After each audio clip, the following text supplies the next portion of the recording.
What's the meaning of Calvinism?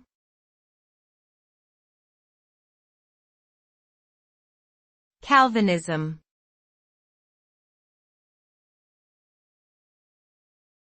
Calvinism.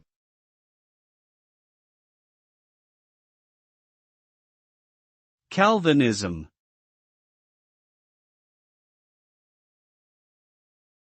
Calvinism.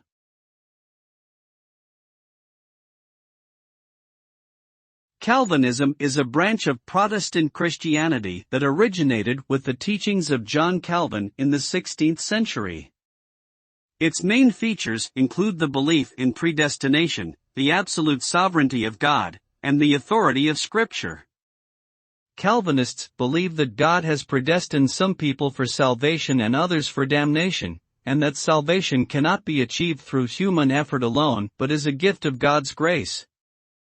The result of Calvinism has been a significant impact on Western culture and history, including its influence on government, economics, education, and social structures.